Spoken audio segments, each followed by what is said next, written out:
sudden thrash was becoming this sort of established thing that you had to do. Whereas I almost got the idea, this is not to bash any of those bands, but I almost got the idea Metallica just fell into it by complete accident.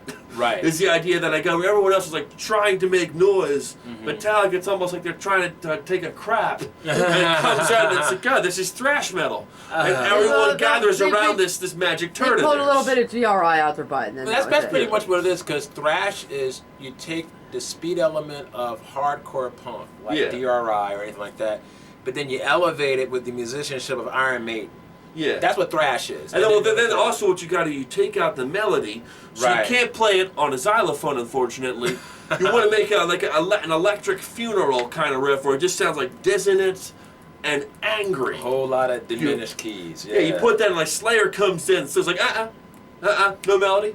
No melody. Well, Slayer was cool because like they had Rick Rubin producing it, so it had that hip hop feel when it came to the drums and the bass, which is kind of strange because I was listening to, like, you can hear a big difference between the Rain and Blood record on Def Jam and the stuff that they did for Metal Blades. It's a huge difference when it comes to that. And it's like, and in fact, that's what we were talking about when it came to Metallica, when it came to their idea when it went from Flemming Rasmussen being their producer, then Bob Rock producing the next 4 records, I think is what it was, because they produced the Black Album, then Load and Reload, and then Saint Anger. And as far as I'm concerned, as a Metallica fan, and I have the right to say this because I like them since No Life to Leather, I did not, and I repeat, did not listen to Load or Reload at all. And the reason why is because that's not Metallica. You know what? I'm so with you right there. That's not Metallica. And I'm the one guy who liked that record. But see, here's my point. I'm a fan. It doesn't really matter because I understand there's always going to be a dissonance between the fan and the actual creative process. There's always going to be, I don't know them personally, so I don't know what they went through. But then again, maybe see the movie Some Kind of Monster 1,000 times. You may know. I've never seen it. I'm waiting to see it. That was another thing that was strange. But the point is that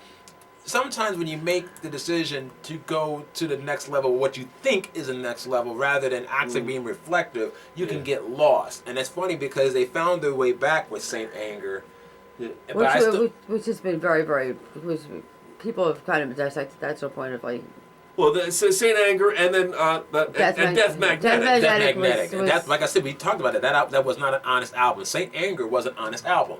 It was all of them going through all that craziness. They actually documented it. That's why the album sounds fragmented, because it took like 2 years to make. It's all over the place. But I kind of like that. I kind of gives them more like a Sticky Fingers kind of feel, like from the Rolling Stones record. I did enjoy that record. I wouldn't put it up there with Lulu. Like, no, of course not. Yes, the Saint Anger had something going. It was a little too undisciplined to really make it into something great. But Saint Anger, I always thought there was something, but as far as like honest emotion, it was healing involved. I can dig that. I can dig that. The thing was, like, people were distant for no solos. Mine was no solos beside the point. You don't have to have that all the time. Well, it's not about a build-up. The songs are about breaking down. And that's exactly what it was. And like the best song towards the end, the song called "All Within My Hands," which I actually thought that's actually like if that's a make or break song on the record. If you're on board with that song, you'll like the record. If you hate that, you'll hate the record. That's where at the end of it, Hetfield starts screaming like a little kid, going like "Kill, kill, kill," and his voice is cracking. And that's the whole. It's almost like it's like theatrical. Like that's the whole point of the song. He's supposed to come off like a pathetic loser. That's what it's about. But here's the thing: people are afraid of reflection. People are afraid of introspection, reflection, anything that involves looking in the little crazy head, because then you're gonna start realizing how fucked up you are. But here's the thing. But see, that's what's so funny, because when I listen to some of the lyrics that I come up with, some of the concepts I come up with, and the subconscious just comes out of you when you're writing primals. Like it comes out of your hands and stuff. Because I don't write like I'm gonna write a song. All of a sudden I'm walking down the street, and then I feel like there's almost like something's being pushed into my head, and I have to extract it. So I just sit there in the room and just write like a savant for like a day or 3 days, and I don't even know what I'm writing. I'm just doing all this kind of gibberish stuff. And then I realized that, wow, that's some really crazy primal thought that I came up with. I'm really messed up here, and especially when I listen to the lyrics in the back, when I'm like, wow, I actually have this kind of crazy stuff. So then I'm being honest. It doesn't really matter that I'm writing for any particular purpose. Anything that comes out is a natural occurrence. That's how it has to be, because if you start saying, okay, I'm going to write this way, I'm going to write that way, I'm going to write this way, it becomes problematic. You're not being authentic. It's almost like trying to date a chick when you don't really dig her. It's not going to work. She's going to see right through your ass. She's going to be like, oh, come on, it ain't going to work. Even if you try to lie to her, she's going to know straight up. Yeah, and there was some bands that try to like, we'll write this album in this direction. They try to have the direction for each album. They try to make that their special thing. Well, this is going to be our 80s synth pop album, but this is going to be our really heavy album. Now I'm talking about Priest. Priest did go through some changes, that is true. Yeah, they will do that. And it's almost like, it's stuff you could talk about forever. Like, for instance, the albums that just seem like insane, horrible judgments, but that they're just like the musical equivalent of a chicken running around without a head. They're the albums that the bands will defend to the dying day. Like, Saint Anger, I thought made some sense out of that. Lulu, it's not their album, it's a Lou Reed album, it's an experiment gone wrong. Indeed. Lulu's not experiment gone awry. Yes, well, some things don't go together, but I mean, like ketchup and cheeseburgers go well together, but ketchup and ice cream, that never goes well together. Ketchup and bananas, and that's when Motley Crue made an industrial rock album. Yeah, when Motley Crue made an alternative, like grunge album, it kind of made sense, because they're still doing their thing. But then when they try to go industrial on Generation Swine, that album, that is that's a musical equivalent of a crack baby. Well, see, that's the problem. Equivalent of a crack baby, my God. It's so true, though, because the issue is they're not being honest with themselves. And you're trying to push a different genre on a fan base that's not understanding where you're going. Like, if you are Motley Crue, you're not an industrial band. Yeah. You're a whiskey, cocaine, greasy, find a stripper kind of band. Yeah. And if you even evolve beyond that, there's still relevance of your writing. I'm sorry, it was downhill all from Too Fast for Love after that. That's fine. Well, yeah, but that was I think their grand master stroke of crap was Generation Swine, but that's not even the end of it. And then you have Danzig going, oh yeah. Well, I can make an even... Well, that was actually... This came out before Generation Swine. Danzig tried to go industrial on Danzig 5. Made one of the worst albums in the universe. It's Kevin's voted worst album in the universe. You make some of the brilliant records like Lucifage and the first Danzig record. What's the worst album ever made? Worst album ever made, in all honesty? Against by Sepultura. And they're not even running around like chicken. Here's the thing. The Chickens Without a Head album, I could have also said Judas Priest, Nostradamus. They're never really that torturous because you know where they're going after the first song. So by the time the last song runs up, by the time the halfway to the album comes up, you know what you're in for. So it's not really that painful. It's just like, yeah, whatever. It's like putting your finger down your throat because you know you're going to vomit that out. Right. But when you get a record where this is the last thing, I think the most dangerous thing, a record where everything is done right on paper.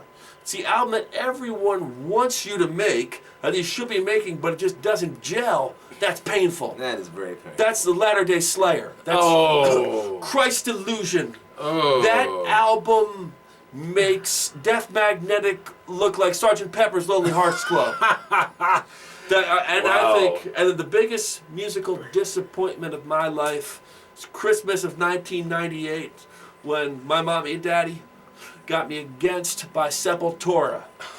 And I put that album on, and I never went back from that. That's a shame. That was a painful record. Yeah, I mean, I never went from Arise to that. I mean, because Arise was such a brilliant record. Well, Arise, Chaos AD, Roots. Okay, now they're going back in more Chaos AD mode. Now, what is... You gotta... Why they did everything. The worst thing about that album is there's nothing really bad about it, and I can put it in print. It just doesn't work. It doesn't work. You gotta delegate. Okay, like, in fact, we were talking about this earlier. Like, I'm involved in all these different projects. Yeah. The reason why is because I'm delegating what I'm trying to do. If I write, like I would write for Slumlord doing Scapegoat, it's not going to sound right. If I'm writing for Slumlord and it turns out to be Scapegoat, it's not going to work out right. You have to recognize that you can't always put certain, like, you can't always have that idea where you're trying to stuff something into something else. The audience is going to be smarter than that. If you're Biggie Smalls, you're not going to do a Kiss record. It doesn't make any sense. But then again, you can do things once in a while that are very shocking. Yeah, you can. But then you spin me round, and then you got like but then you can do something out of genre like Word Up by Korn. You can be smart about it. You can even use alter egos. You can flip the script. I mean, that's what I like about like people who use either different names or different levels or different band entities. Like when Tom Morello did Night Watchman. Yeah.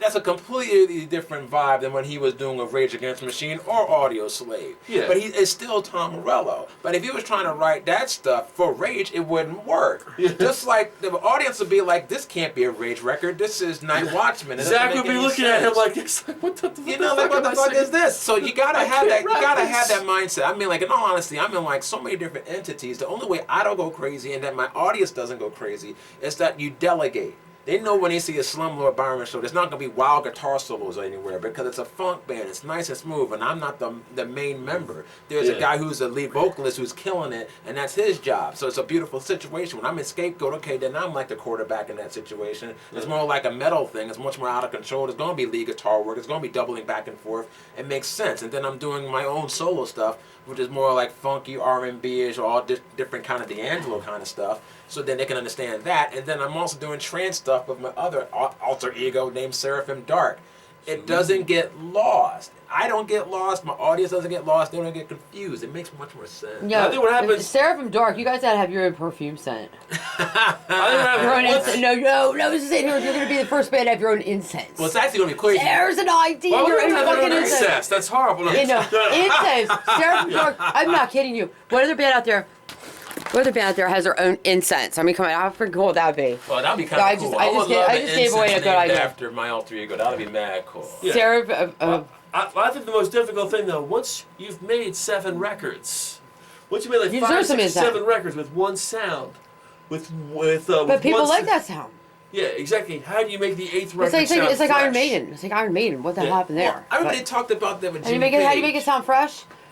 You got to be honest. Jimmy Page was talking about when he did the first Led Zeppelin. He threw some cover songs on like Marilyn Manson. It was thrown together. The first Led Zeppelin record was thrown together because they didn't even know they were going to get a record deal. It was thrown together. Now the second record they recorded. They said it was going to fall like a lead balloon. Yeah. The second record they did, they recorded pretty much on tour for the first record. Yeah. Now the A&R guy at Atlantic was saying, make the record sound exactly like the first one you did. And Jimmy Page says we can't because back then we weren't working, we weren't touring, we were starving, we were in one room recording a record. Now we're a touring band.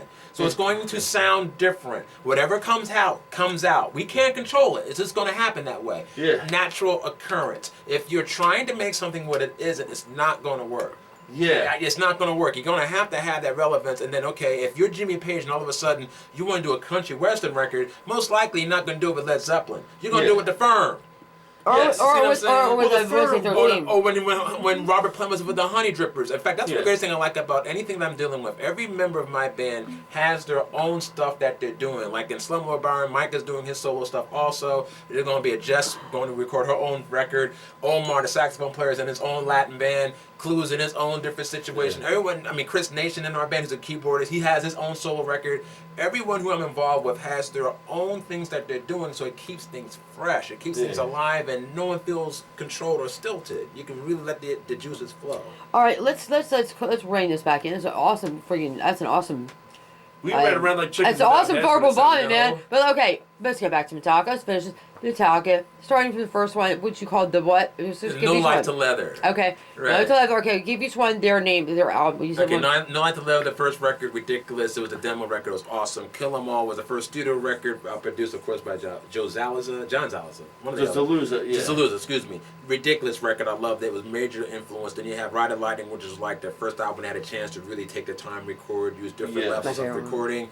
Master Puppets, and it was a masterpiece because that was the first commercial successful album. They went on tour with Ozzy Osbourne through that record. Yep. It technically sound as a guitar player, it was the most difficult record I ever had to learn, and that's when I knew I was a good musician. I was actually able to play the whole thing. And then you had Justice for All when they had a chance to get deep into thrash, PhD of thrash music, without a doubt. And unfortunately, like I said, as a true metal fan, true Metallica fan, I refuse to listen to Load or Reload. It's How about the Black Album? Black Album, I let that slide because they took an idea of saying, let's see if we can make a greasy record. Yeah. Because it was a greasy record. Sad but True sounded greasy. You know what I mean? Well, greasy. I looked at it as streamlined. Like, you can't top Injustice for All. No, you can't make another thrash record. Yeah, the thing is, the Ride the Lightning, Master Puppets, and Justice for All are really just the same record 3 times. With different evolution, you're right. Different evolution. You're right. And it's like, even to the point of, they start out with like the mellow build-up to the fastest song on the record, then the title cut is a longer song. It's a second track on the record. It's an epic song. Right. It's an epic song. Then you get the ballad, You get the ballad that's like ballad verse, metal chorus, huge crescendo at the end. Then you get the garage thrash at the end. Right, you get the garage thrash. I mean, not to mention, what was it?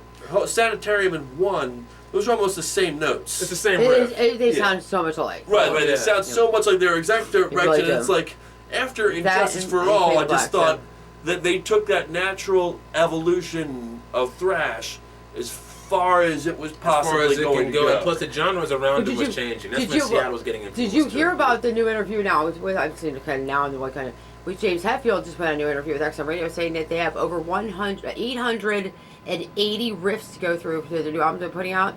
They said they've got so much material they don't know what to put on it, but it's absolutely all to the top of their game. Whatever they've ever done, this is the top of it. They're always going to stay at the top of their game. Of course, no, but over 880 Let's see different if they new have riffs. They're just talking about But let's see if they have one yeah. song that's in the key besides E minor. Let's see that. Let's see if they're going to have anything else. But would you really want anything else? Well, what they said is... Jump in the Fire was in G. I mean, let's go. What they said about it Whiplash? earlier was they said they wanted to make it like the Black Album, only heavier. Like they wanted to cut the be, song lengths. They want this to be pretty like this is dark. But they said they wanted to They're streamline trying the to lengths, reconnect with the fans because they know what happened when Black Sabbath reformed. Because all the old Black Sabbath fans said, "Thank God they finally recorded a studio record, even if it wasn't as good as any other Black Sabbath." Yeah, I mean the bonus tracks on that record are better than the album. Let's see if they can make something that will actually please Gina and freaking. I don't know if they're going to please me because I don't think they're going to be honest with it. From Teddy Turner. Every record that they did that was successful. Any successful artist in reality is because they're honest with themselves. Maybe they will be honest this time because you know what? Maybe they're just kind of like literally the road raced over the coals so bad. I think it's time that they. Well, they should be so pissed right now. They should do so. They should do it. They should do something really angry. Well, no. I think with them this is the point we were talking about before. Once you've made like 5, 6, or 7 albums that are honest and go on a gradual progression, how do you make an 8th one? How do you do that almost without trying to go back and do something completely different that you might not even be able to pull off? Well, they made the mistake that we've just been talking about. They have not allowed. It's time for a greatest hits album. Well, they made a mistake of not allowing the members of the band to do their own thing. If you let other members, like let's say if Hetfield did like a solo record and Lars played with another band and Kirk Hammett did like another thing, that provides. I hate to be even rude about this. Yeah. It's almost like you have an open marriage. And that's sort of why Hetfield's like really strict about that. He's totally because here's the thing. Because you know that's smart. Being in a band is like being in a married or girlfriend relationship without the perks. You got to talk things over. You got to share time. You got to work with each other's feelings and emotions. And